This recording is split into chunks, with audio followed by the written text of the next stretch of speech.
겨울비가 내리는 늦은 밤, 병원 복도는 차갑고 조용했습니다. 응급실 7번 침대에는 70대 후반의 노인 한 분이 산소 마스크를 쓴 채 누워 계셨습니다.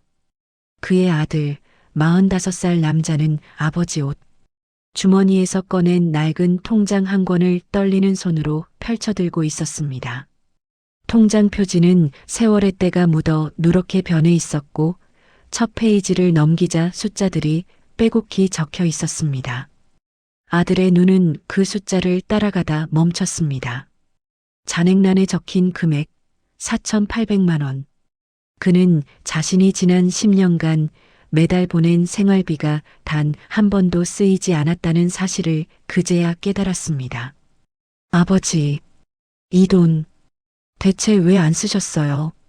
그의 목소리는 병실 안에서 작게 떨렸고 잠든 아버지의 손은 차갑기만 했습니다. 형광등 불빛이 흔들리는 병실, 그곳에서 한 가족의 30년 비밀이 수면 위로 떠오르기 시작했습니다. 여러분, 혹시 부모님이 돈 이야기를 꺼내지 않으시는 이유에 대해 생각해 보신 적 있으신가요? 생활비를 들여도 늘 괜찮다고만 하시고 정작 당신은 낡은 옷을 입고 계신 부모님. 그 뒤에 숨겨진 진실을 우리는 얼마나 알고 있을까요? 오늘 사연은 돈 때문에 벌어진 오해가 결국 어떤 깊은 진실로 연결되는지를 보여주는 이야기입니다. 배경은 충청북도 제천의 한 작은 시골 마을입니다. 겨울 연기가 굴뚝 사이로 천천히 퍼지고 마을 어르신들은 경로당 난로 앞에 모여 손을 녹입니다. 그 속에서 한 가족의 마음도 서서히 얼어붙고 있었습니다. 오늘도 여운 창고를 찾아주신 여러분, 감사합니다. 저희 채널이 처음이시라면 구독 버튼을 눌러주시고 오늘 이야기가 마음에 와닿으셨다면 좋아요로 응원 부탁드립니다. 여러분의 작은 관심이 더 많은 감동 이야기를 전하는 힘이 됩니다. 그럼 지금부터 오늘의 이야기를 시작하겠습니다. 안녕하세요. 제 이름은 김민호, 올해 45입니다. 서울에서 중소기업 과장으로 일하며 아내와 초등학생 딸 하나를 키우고 있습니다. 저는 평범한 가장이지만 한 가지 늘 마음에 걸리는 것이 있었습니다. 바로 제천에 혼자 사시는 아버지였습니다. 아버지 상만은 올해 78입니다. 할머니를 오래 모시다가 3년 전 떠나보내고 그 뒤로 홀로 낡은 농가집에서 지내고 계십니다. 집은 70년대에 지어진 단층 슬레이트 지붕 건물이었고 겨울이면 외풍이 심해 방 한 칸만 전기장판을 깔고 지내셨습니다. 마당에는 할머니가 키우시던 배추밭이 그대로 있었지만 이제 아버지 혼자서는 농사도 힘드셨습니다. 저는 매달 첫째 주가 되면 어김없이 아버지 통장에 70만 원을 송금했습니다. 생활비로 쓰시라고요. 전화를 드리면 아버지는 늘 똑같이 대답하셨습니다. 민호야, 나는 괜찮다. 너나 잘 챙겨라. 그 말을 들을 때마다 마음 한편이 무거웠지만 저도 서울 생활이 바빴습니다. 회사 일에 치이고 아이 학원 뒷바라지에 정신없는 나날이었습니다. 그렇게 아버지는 제 마음 한구석에 늘 계셨지만 깊이 들여다보지는 못했습니다. 그런데 작년 가을 추석을 앞두고 오랜만에 아버지 댁을 방문했습니다. 문을 열고 들어서는 순간 가슴이 철렁 내려앉았습니다. 현관에는 신발이 2켤레뿐이었고 거실은 먼지가 쌓여 있었습니다. 냉장고를 열어보니 김치통 하나와 상한 반찬 몇 개가 전부였습니다. 우유도 없었고 과일도 없었습니다. 냉동실에는 얼린 밥 몇 덩이만 덩그러니 있었습니다. 거실 전기장판은 테이프로 여기저기 덧댄 채 겨우 작동하고 있었습니다. 선이 헐어 있어 합선 위험이 있어 보였지만 아버지는 아직 쓸만하다며 바꾸려 하지 않으셨습니다. 부엌 찬장을 열어보니 라면 몇 개와 소금, 된장만 있었습니다.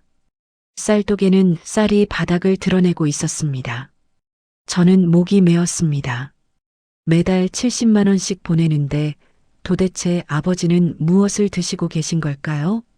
왜 이렇게까지 아끼며 사시는 걸까요? 혹시 제가 보낸 돈으로 다른 곳에 쓰시는 건 아닐까? 빚이라도 있으신 건 아닐까? 여러 생각이 머릿속을 스쳤습니다. 아버지, 생활비 쓰시라고 드리는 건데 왜 이렇게 사세요? 냉장고도 텅 비었고 쌀도 없잖아요. 아버지는 그저 손을 내저으며 말씀하셨습니다. 돈 쓸 데가 없어. 나 혼자 먹고 사는데 뭐가 필요하겠니? 밥만 있으면 되지. 하지만 저는 알 수 있었습니다. 뭔가 이상하다는 것을, 아버지가 무언가를 숨기고 계신다는 것을. 저는 그날 장을 가득 봐서 냉장고를 채우고 서울로 돌아왔습니다. 하지만 머릿속에서는 계속 의문이 맴돌았습니다. 아버지는 왜 생활비를 쓰지 않으시는 걸까? 혹시 제가 모르는 어떤 사정이라도 있으신 걸까? 그로부터 2달 뒤 12월 초였습니다. 이웃 김씨 아주머니에게서 전화가 왔습니다. 목소리가 조심스러웠습니다. 민호야, 너희 아버지 말이야. 며칠 전에도 읍내 병원 가시는데 버스비가 없다고 2시간을 걸어가셨어. 내가 태워드리려 했는데 완강히 거절하시더라고. 요즘 건강이 안 좋으신 것 같은데 걱정이 되네. 저는 그 말을 듣고 머리가 멍해졌습니다. 버스비가 없어서 걸어가신다고요? 매달 70만 원을 보내는데요. 제천에서 읍내까지는 차로 20분 거리지만 걸으면 2시간이 넘는 길입니다. 거기다 겨울 추위 속에서요. 도대체 그 돈은 어디로 가는 걸까요? 혹시 아버지가 사기를 당하고 계신 건 아닐까? 요즘 노인들을 대상으로 한보이스피싱이나 투자 사기가 많다는 뉴스를 본 적이 있었습니다. 아니면 혹시 빚이라도 있으신 걸까? 할머니 병원비 때문에 빚을 지셨을 수도 있었습니다.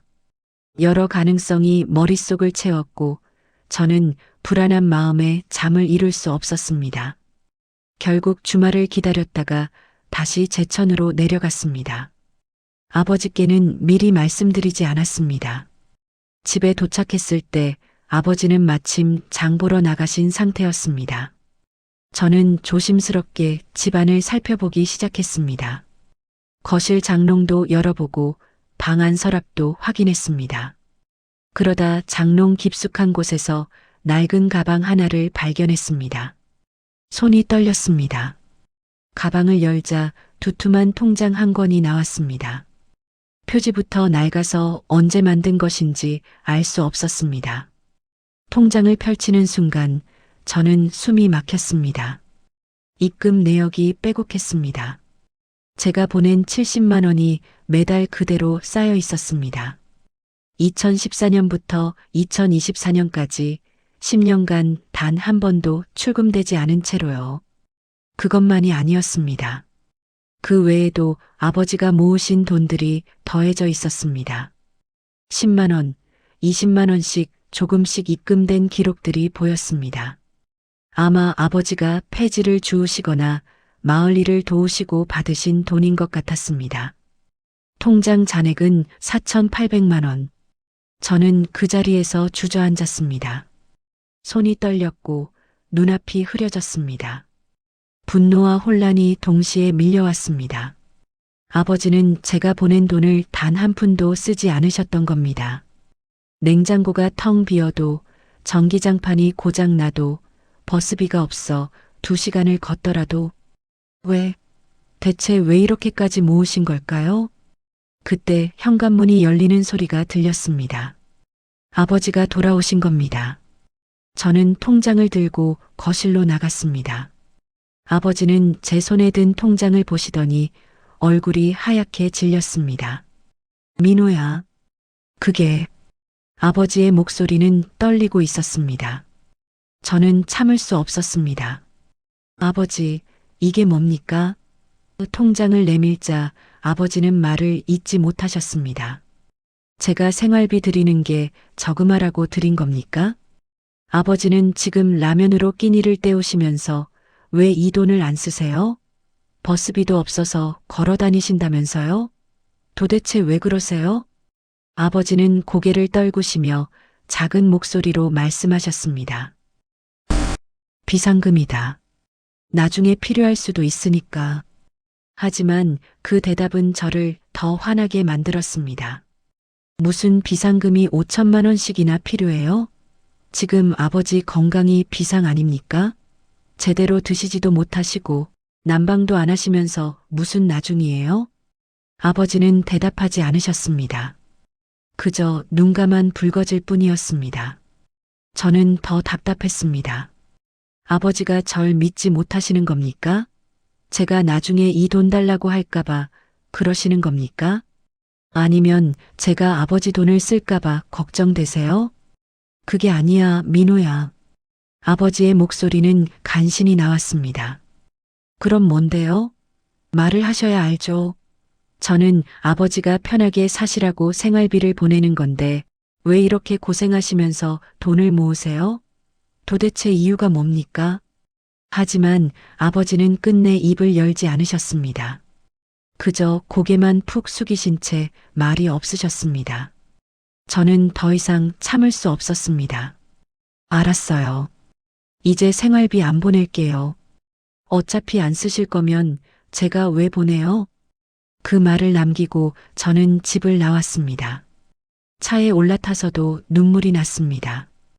분노보다는 서운함이 더 컸습니다. 아버지는 왜 저를 믿지 못하시는 걸까요? 왜 제 앞에서조차 그렇게 힘들게 사셔야 하는 걸까요? 그날 밤 서울로 돌아오는 고속도로 위에서 저는 핸들을 잡은 손이 떨렸습니다.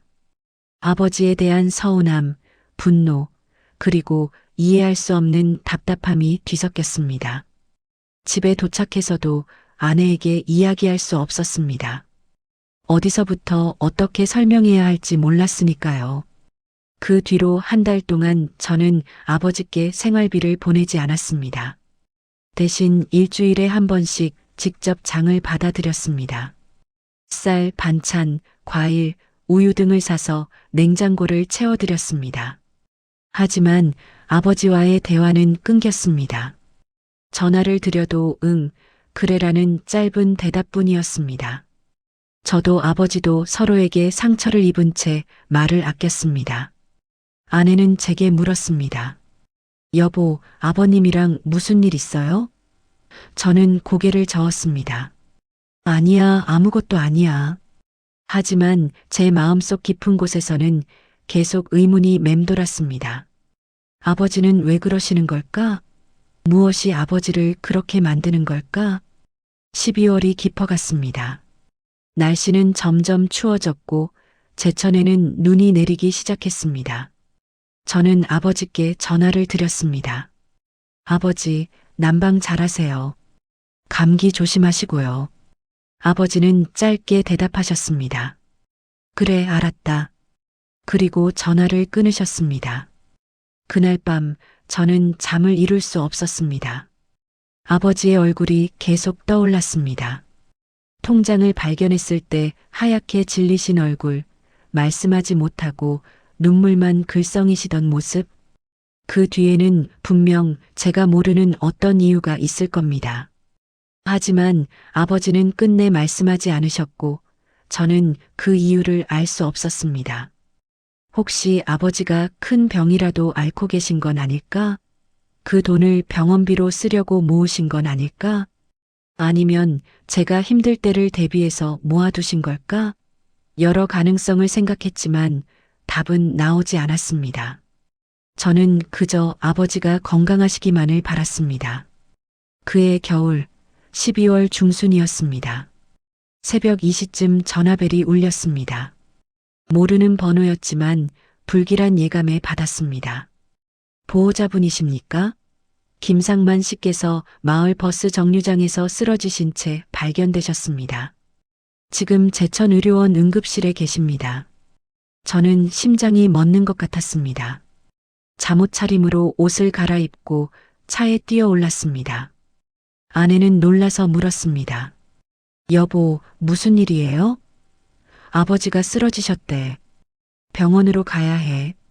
새벽 고속도로를 2시간 넘게 달렸습니다. 속도계는 140을 가리켰지만 시간은 너무 느리게 가는 것 같았습니다. 병원에 도착했을 때 아버지는 산소 마스크를 쓴 채 침대에 누워 계셨습니다.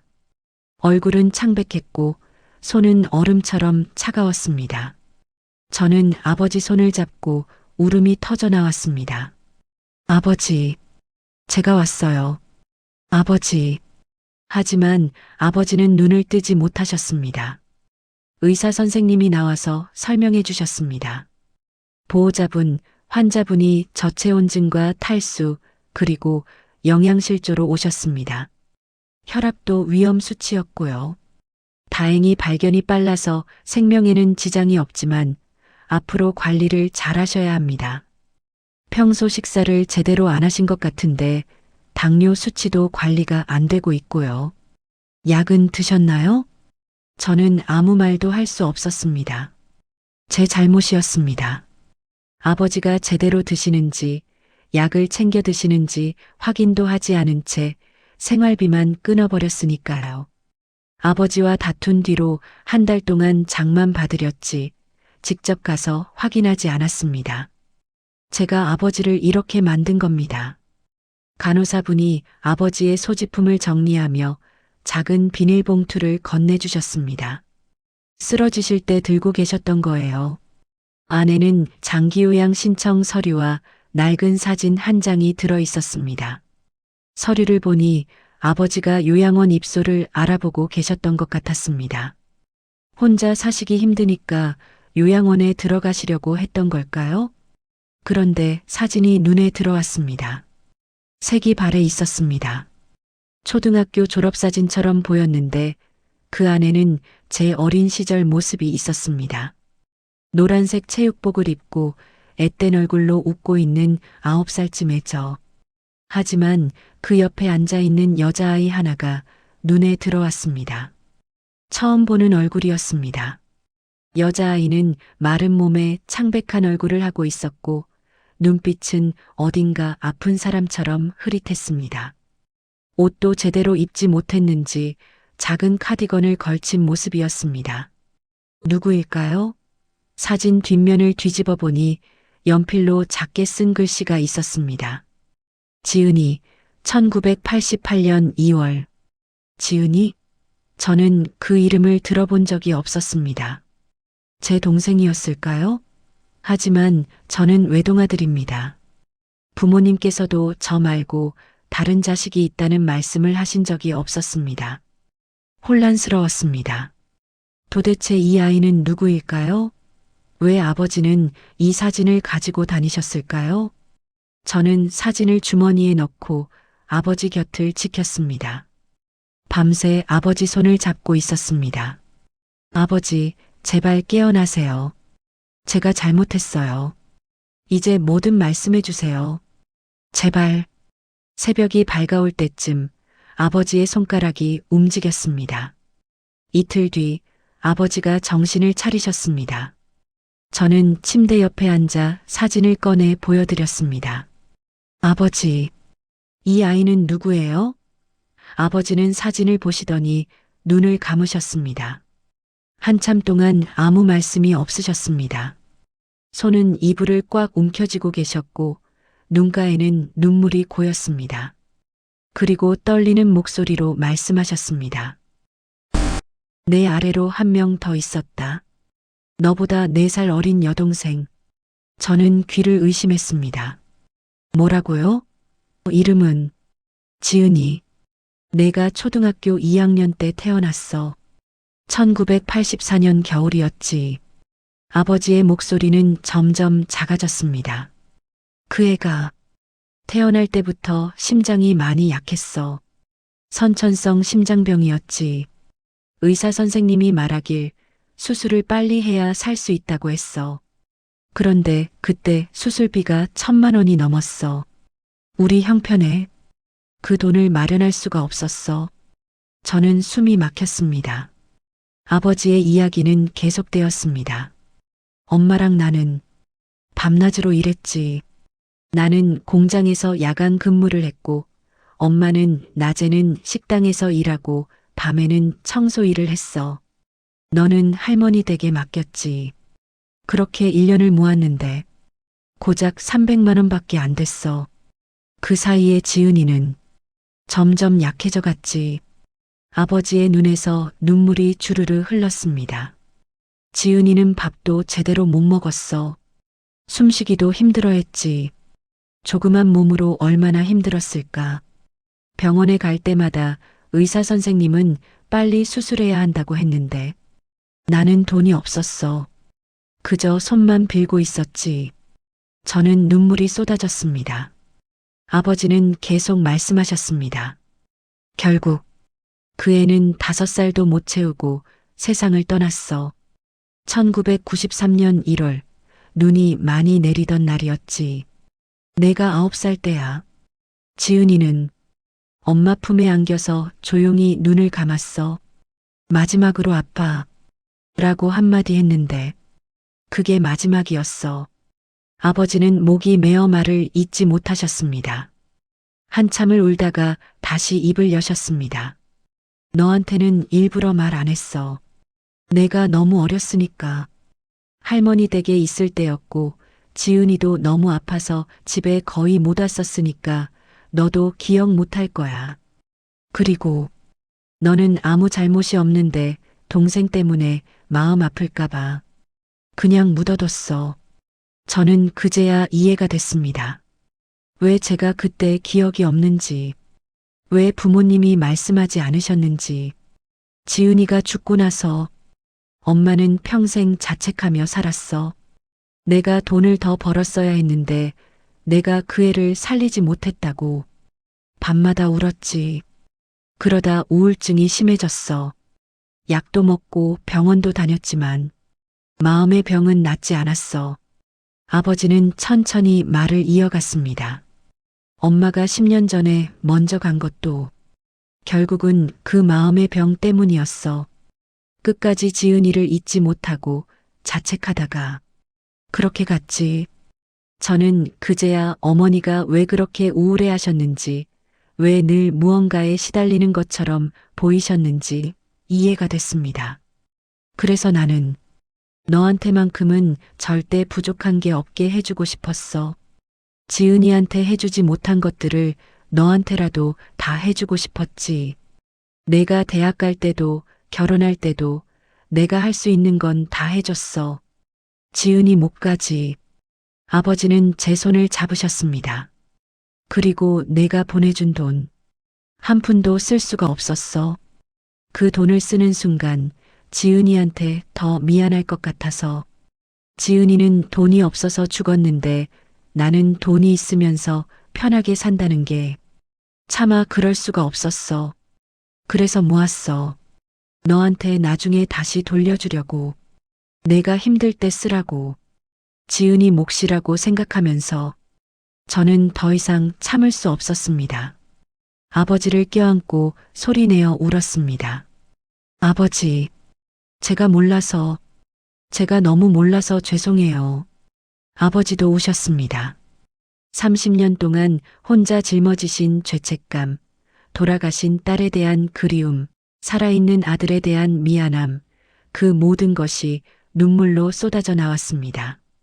우리는 한참을 그렇게 울었습니다. 병실 창밖으로 눈이 내리고 있었습니다. 하얀 눈송이들이 조용히 쌓여가고 있었습니다. 마치 지은이가 하늘에서 내려와 우리를 위로해 주는 것 같았습니다. 아버지는 퇴원 후에도 혼자 제천에서 사시겠다고 하셨습니다. 하지만 저는 더 이상 물러서지 않았습니다. 아버지, 이제 서울로 가셔야 해요. 제가 모실게요. 더 이상 혼자 두지 않을게요. 아버지는 처음에 완강히 거절하셨습니다. 너희도 바쁜데 내가 짐이 되면 안 되지. 아버지는 짐이 아니에요. 가족이에요. 결국 아버지를 설득해서 서울로 모셨습니다.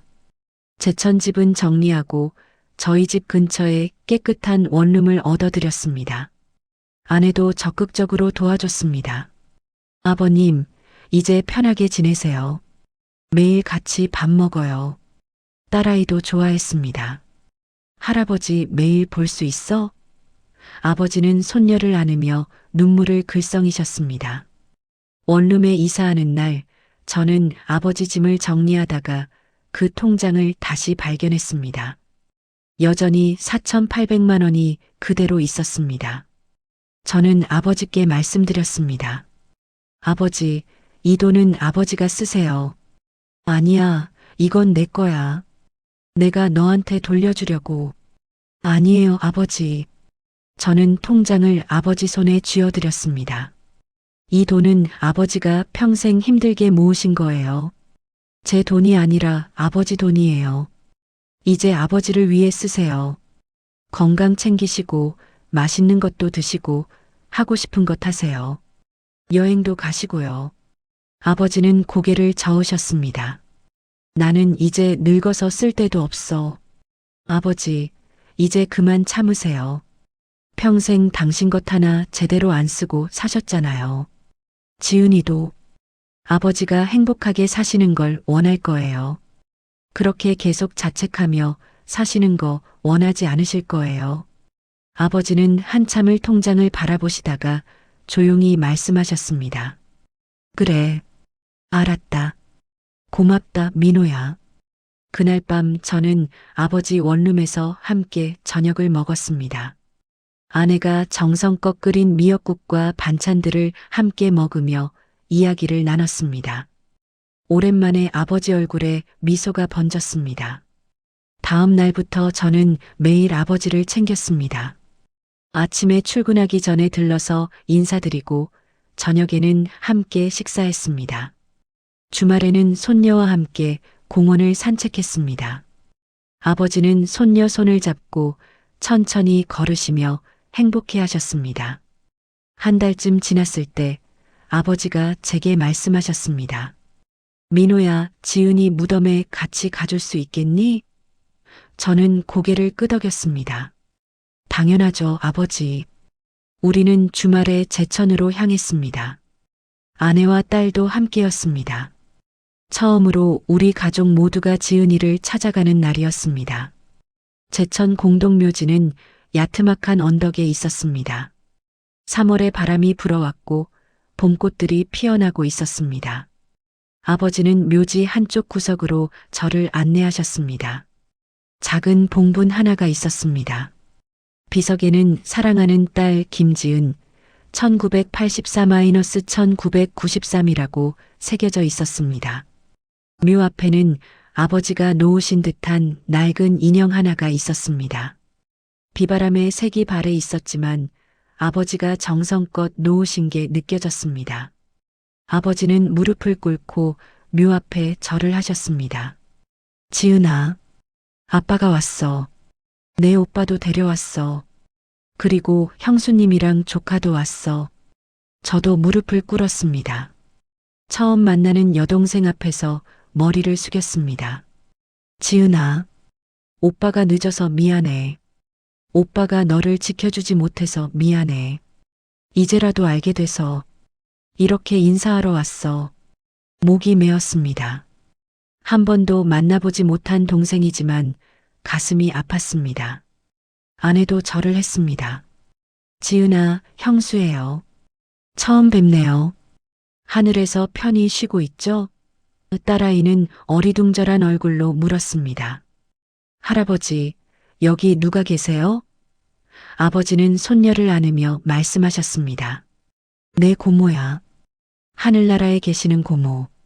우리는 한참을 그렇게 앉아 있었습니다. 바람이 불어왔습니다. 봄바람이었습니다. 따뜻하고 부드러운 바람. 아버지는 묘비를 쓰다듬으며 말씀하셨습니다.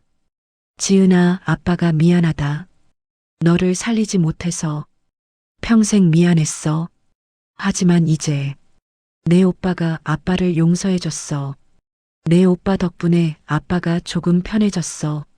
저는 아버지 어깨에 손을 올렸습니다. 아버지, 이제 그만 자책하세요. 아버지 잘못이 아니에요. 그 누구의 잘못도 아니에요. 다만 우리가 가난했을 뿐이에요. 시대가 그랬을 뿐이에요. 아버지는 고개를 끄덕이셨습니다. 우리는 묘 주변을 깨끗이 정리했습니다. 풀을 뽑고 낙엽을 치웠습니다. 아내가 가져온 꽃을 묘 앞에 놓았습니다. 예쁜 봄꽃들이었습니다. 딸아이는 인형 옆에 자신이 좋아하는 사탕을 놓았습니다. 고모 드세요. 그 모습을 보며 아버지는 눈물을 흘리셨습니다. 돌아오는 길 차 안에서 아버지가 말씀하셨습니다. 민호야, 고맙다. 내가 지은이를 기억해줘서. 저는 대답했습니다. 아버지, 이제 지은이는 우리 가족이에요. 앞으로 자주 찾아뵐게요. 명절 때도 오고 지은이 생일에도 올게요. 아버지는 창밖을 바라보며 조용히 말씀하셨습니다. 지은이가 하늘에서 기뻐하겠구나. 오빠가 생겨서. 저는 아버지 손을 잡았습니다. 네, 분명 그럴 거예요.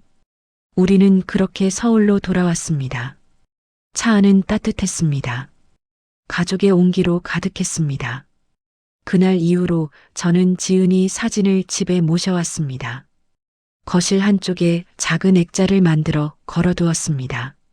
사진 속 지은이는 여전히 맑은 눈으로 저를 바라봅니다. 제가 알지 못했던 여동생. 하지만 이제는 제 마음속에 살아있는 동생입니다. 딸아이는 가끔 사진을 보며 물었습니다. 아빠, 고모는 언제 올 거예요? 저는 대답했습니다. 고모는 하늘나라에 계셔.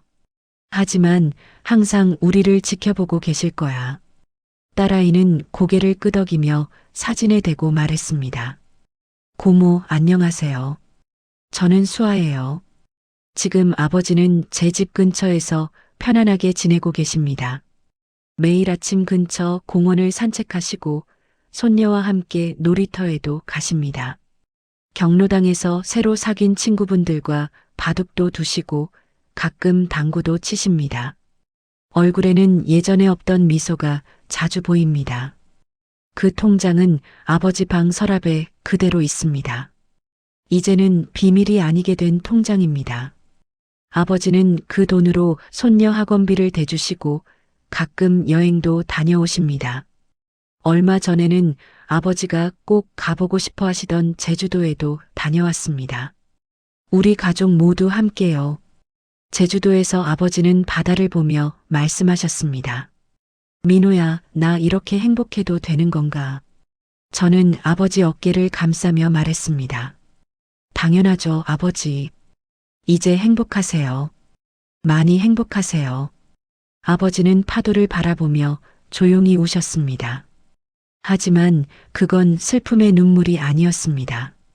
요즘 아버지는 가끔 제게 옛날 이야기를 해주십니다. 지은이 이야기도 하시고 어머니와의 추억도 이야기하십니다. 예전에는 절대 꺼내지 못하셨던 이야기들입니다. 이제는 편하게 말씀하십니다. 그리고 저는 그 이야기들을 듣습니다. 아버지의 아픔을, 사랑을, 후회를 함께 나눕니다. 얼마 전에는 아버지가 직접 지은이 무덤에 화단을 만드셨습니다. 작은 꽃들을 심으셨습니다. 지은이가 꽃을 좋아했거든. 병원에 있을 때도 창밖 꽃을 보면 좋아했어. 저도 함께 꽃을 심었습니다. 봄이 되면 예쁘게 필 꽃들이었습니다. 아버지는 이제 매달 그 통장에서 조금씩 돈을 쓰십니다. 당신을 위해서요. 새 옷도 사시고 맛있는 음식도 드십니다. 건강검진도 받으시고 필요한 약도 빠짐없이 드십니다. 제가 생활비를 드려도 이제는 받으십니다. 고맙다, 민호야. 이제는 내 돈 내가 편하게 쓸 수 있겠다. 저는 가끔 지은이 사진을 꺼내봅니다. 사진 속 아이는 여전히 맑은 눈으로 저를 바라봅니다. 제가 알지 못했던 여동생. 하지만 이제는 제 마음속에 살아있는 동생입니다. 지은아, 오빠가 아버지 잘 모실게. 너 걱정하지 마. 마음속으로 말합니다. 아버지가 30년간 숨겨두셨던 통장. 그 안에는 단순히 돈만 있었던 게 아니었습니다. 돌아가신 딸에 대한 그리움, 살아있는 아들에 대한 사랑, 그리고 가장으로서 가족을 지키지 못했다는 깊은 자책감이 함께 쌓여 있었습니다. 4,800만 원이라는 숫자 뒤에는 30년간의 눈물과 참회가 담겨 있었습니다. 이제 저는 압니다. 부모님이 돈 이야기를 꺼내지 않으시는 이유를. 그것은 때로는 자식을 위한 침묵이고 때로는 스스로를 향한 벌이라는 것을. 그리고 그 침묵 뒤에는 우리가 상상할 수 없는 깊은 사연들이 숨어 있다는 것을. 여러분의 부모님도 혹시 말씀하지 않으신 무게를 혼자 짊어지고 계시진 않으신가요? 생활비를 보내도 쓰지 않으시는 분, 늘 괜찮다고만 하시는 분, 당신보다 자식을 먼저 생각하시는 분. 그 뒤에는 우리가 모르는 이야기가 있을지도 모릅니다. 오늘 저녁 부모님께 전화 한 통 해보시는 건 어떨까요? 사랑합니다라는 말 한마디, 고맙습니다라는 인사 한마디가 누군가의 30년 무게를 조금이나마 덜어드릴 수 있을지도 모릅니다. 돈보다 중요한 것은 관심이고 물질보다 소중한 것은 함께하는 시간입니다. 저는 이제 후회하지 않습니다. 아버지를 오해했던 시간, 화를 냈던 순간들도 결국 우리를 더 깊이 이해하게 만들었으니까요. 지은이가 남긴 빈자리는 여전히 아프지만 그 아픔을 함께 나누면서 우리는 더 단단한 가족이 되었습니다. 지은이 하늘에서 지켜보고 있죠? 오빠가 아버지 잘 모시고 있어요. 우리 가족 모두 행복하게 살고 있어요. 당신도 하늘에서 편히 쉬세요. 그리고 언젠가 우리 다시 만날 때까지 조금만 기다려주세요. 이상 김민호의 이야기였습니다. 들어주셔서 감사합니다. 여러분, 오늘 이야기는 여기까지입니다. 혹시 오늘 이야기가 여러분의 마음에 작은 울림이 되었다면 좋아요 버튼으로 마음을 전해주세요. 그리고 아직 구독하지 않으셨다면 구독 버튼을 눌러 저희와 함께 해주세요. 여러분의 구독과 좋아요 하나하나가 더 많은 감동 이야기를 발굴하고 전하는 큰 힘이 됩니다. 댓글로 여러분의 이야기도 들려주세요. 부모님과의 특별한 기억, 뒤늦게 알게 된 진실, 혹은 오늘 이야기를 들으며 떠오른 생각들을 나눠주시면 감사하겠습니다. 여러분의 이야기 하나하나가 누군가에게는 위로가 되고 공감이 됩니다. 오늘 하루도 수고 많으셨습니다. 오늘 밤 부모님께 짧은 안부 전화 한 통 해보시는 건 어떨까요? 사랑합니다. 고맙습니다. 그 한마디가 누군가의 마음을 따뜻하게 녹일 수 있습니다. 다음 이야기에서 다시 만나 뵙겠습니다. 여운창고였습니다. 감사합니다.